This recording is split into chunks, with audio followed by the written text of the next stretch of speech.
A very strange Spidey sense.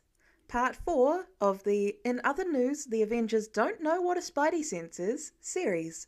Written by Mauvera, read by Alextris. Summary. All he wanted to do was go home, but Stephen Strange refused to leave until he knew why all the Avengers genuinely thought it was a good idea to trust the warnings coming from a kid who felt the need to name everything after spiders. Honestly, he could maybe tolerate a spider suit, but what the hell was a Spidey sense? Wong better be ready to buy Stephen lunch for the next millennia after all this. Stephen sighed. His distracted thoughts about how much Wong owed him were dispersed when yet another alien screeched in his face. He conjured a portal, dropping the bug-like creature right above the middle of the Pacific Ocean.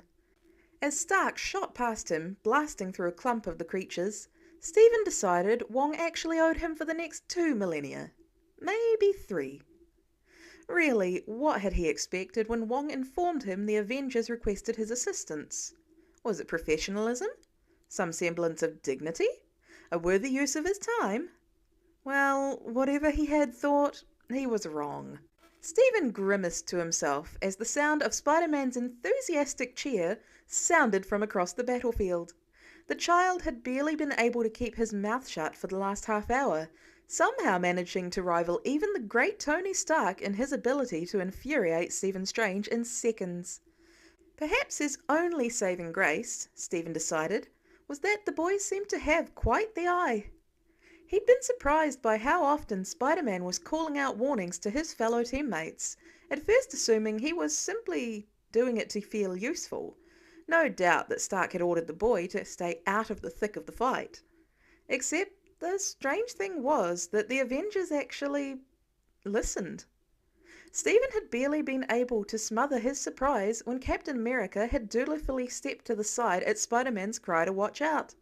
The captain hadn't even bothered to turn around and see if the spider's warning held any merit, simply trusting the boy, which gave him just enough time to move out of the way of a rogue alien that had apparently attempted to sneak up on him. Stephen's confusion only grew exponentially when he saw Hawkeye follow the boy's advice minutes later. Admittedly, the spy had done it with an exasperated sigh, but nonetheless, he'd jumped off the roof he'd been perched on, only for it to come crashing down seconds later. So, a team of Earth's mightiest heroes were all apparently willing to trust the advice of a child who thought it was a good strategy to distract aliens with various knock-knock jokes, despite knowing the aliens couldn't comprehend English. Something didn't add up, and Stephen was determined to figure out just what was going on. "Thanks for the assist," Stark said as they stood amidst the rubble and remnants of their fight. Stephen pursed his lips and hummed something of an agreement.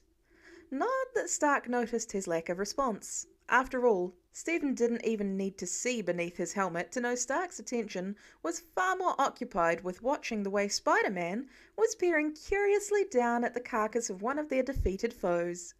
The man was blatantly obvious about where his attention was focused, enough that Stephen was pretty sure Stark was just about ready to send Spider-Man to a timeout if he dared reach out and poke the corpse like Stephen suspected he wanted to.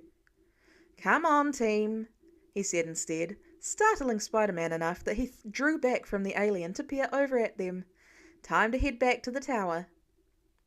Thank God Spider-Man wore a mask, because Stephen didn't think he'd be able to help any comments he might have made if he'd actually been able to see the pout Spider-Man was most definitely sporting at that moment. "I can take you." Stark snapped around to face Stephen, clearly just as shocked as the man himself that he'd just offered. "You?" Stephen schooled his face back into a passive expression, ready to pretend he'd meant to say that. "Of course. I don't believe any of you are capable of creating portals, unless I'm much mistaken." Stark shook his head, the faceplate retreating back into his armour as he looked at Stephen with a puzzled expression. "You really offering, Merlin?" Without a word, Stephen simply swept his hands through the air, a shower of golden sparks parting to reveal the interior of Stark's precious tower. The captain wasted no time in heading through the gateway, a nod of thanks sped to Stephen on his way. The other Avengers trailed dutifully after him until it was just Stark, Strange, and the Spider left. "Thanks, Gandalf," Stark said, walking through the gateway. He'd just put one foot through the portal when he called over his shoulder without turning, "Drop the dead bug, Underoos! I am not letting that thing in my house." Stephen turned, only to see Spider-Man actually letting an alien's body, that he had apparently been attempting to smuggle into Stark Tower, drop in defeat. He slouched down before making his way into the tower, grumbling about how it was totally for science sake anyway, the whole time. A split second later, Strange found himself following the spider into the tower. He didn't try to justify why he felt the need to keep interacting with the Avengers once he'd played his part. If Wong found out he'd stuck around for more than the bare minimum time, Stephen would never hear the end of it. Next thing he knew, Wong would probably start accusing him of something horrible, like that he had friends or something. "I'm just saying, no." "But, Mr. Stark," Spider-Man whined. "No." "Okay, but—" "Kid, I'm not going to let you go back out there and steal an alien just so you can impress your nerd friends." Stephen cast a glance over at the unlikely pair, watching the way Spider-Man hunkered down in an exaggerated imitation of sadness, which only served to make him look more like a pouting toddler than before. Frankly, it was an impressive feat, considering that's how Stephen had assumed he looked naturally.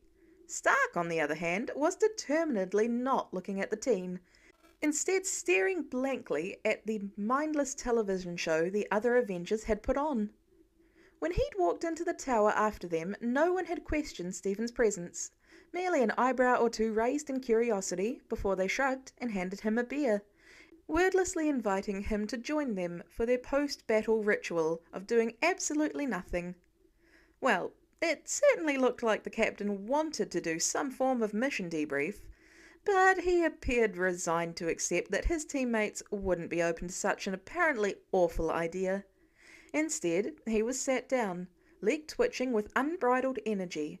But slowly he began settling in, a wry smile reaching his lips as he became increasingly more invested in whatever garbage television everyone was watching. Stephen felt his weight shift when a body flopped gracelessly down onto the couch beside him. He glared at Clint Barton, who only grinned at him in return. Stephen tried to ignore the archer so he could go back to trying to figure out what Spider-Man's deal was, when Barton elbowed him, and not too gently. "What?" "Why are you trying to kill the kid with your murder eyes, Dumbledore?" Barton replied, taking another swig of beer without even looking over at the boy in question. "I'm not." "Sure thing, Glinda." "Glinda? The Good Witch?" Hawkeye rolled his eyes at Stephen's blank expression. "Sheesh, and they say I'm the uncultured one. Anyway, what have you got against the kid?" Stephen smirked at the archer's thinly veiled protectiveness, which earned him a flat stare but not a denial of any sort. It was almost cute. However much Barton might grumble and complain about the teen, there was no doubt that he cared for him. "You listen to him." Barton seemed thrown by Stephen's apparent non sequitur, and waited surprisingly patiently for him to elaborate. "He told you to move in the middle of a fight." Stephen struggled to find the words to explain why that was so peculiar. "You didn't even verify his claims that something was going to happen before you followed his warnings. And not only you. I saw the widow completely disrupt her own fight mid-swing because he called out to her. Stark didn't hesitate for a second after Spider-Man told him to duck. You all have years of experience over the child." "You're asking why we trust him?" Stephen hummed noncommittally, uncomfortable with how knowingly Hawkeye was watching him. Like he could see straight through Stephen and knew exactly what he was feeling about having a child start calling the shots on the battlefield. "Why not ask him yourself?" Before Stephen could even open his mouth to protest, Barton had called the kid over, who happily wandered up to them, a tilt to his head the only indication he was curious what was happening. Stephen was somewhat surprised he'd kept the mask on, figuring the Avengers knew the boy's identity, but apparently not. Reluctantly, Stephen answered the unasked question. How do you know to warn your teammates of danger when you yourself can't see it? Stephen had watched throughout that entire battle, and not once had Spider-Man seemed to be looking in the direction of the Avenger he was addressing. He was embarrassed to admit it, but Stephen had attempted to identify if the boy had some kind of magic about him, but hadn't found anything. "Oh, that's just my Spidey sense," Spider-Man said, like that made any sense. Stephen raised one eyebrow, hoping to convey just how stupid that sounded. Beside him, Hawkeye huffed a laugh at his expression. "It lets me know when stuff is happening." "That clears nothing up," Stephen said, only to have Spider-Man shrug. "Dunno what to tell you, man. It's a bit like a premonition, I guess. I know when me or my friends are in danger, and that tends to happen a lot when we're all fighting dangerous aliens. So I just call it as I feel it, you know?" No, Stephen did not know. But Barton was grinning smugly at him, clearly waiting for Strange to embarrass himself somehow. Maybe he thought he'd try to get the kid to prove it. But really, that was no longer his greatest concern. "Why do you call it that?" "What?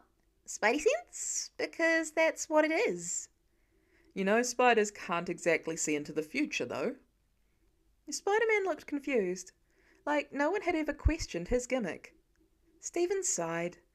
"You call it a Spidey sense, but there is nothing about it that inherently relates to arachnids." "Yeah, but I'm Spider-Man."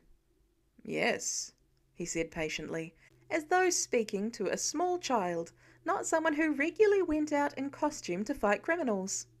On second thought, maybe patience was needed for someone who genuinely believed that was a good idea. "But your power has nothing to do with spiders. The only spider-like thing you seem capable of is climbing walls." "I shoot webs." "Didn't you make those yourself? They're not exactly natural." "Well, yeah." Spider-Man gestured to the emblem on his chest.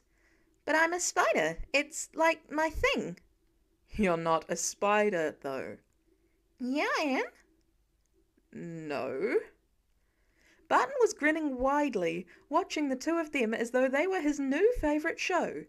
"You're just doing all this for, well, an aesthetic." Spider-Man huffed indignantly, crossing his arms and almost certainly pouting again. "Well, at least my name isn't Doctor Strange." Barton genuinely laughed at that. Spider-Man ignored him and carried on. "Like, yeah, you're weird, that part I get. But magic doesn't make you a doctor, so I don't know why you think I'm the one with the inappropriate made-up name here." Barton cackled. Spider-Man stared, and Stephen Strange regretted ever speaking to the Avengers. Without a word, he simply stood, opened a portal into the Sanctorium. After a moment's pause, he turned, to see Hawkeye and Spider-Man both watching him attentively. Stephen made sure to stare them both in the eyes before speaking, his voice as flat as he could possibly make it. "It's not made up." Spider-Man had barely muttered a confused, "Huh?" before Strange snapped the portal closed in his face. "Weird," he muttered to himself, alone in the quiet temple. "He thinks I'm the weird one." End of fic, and as of now, end of series. Again, this series was written by Mauvera on AO3.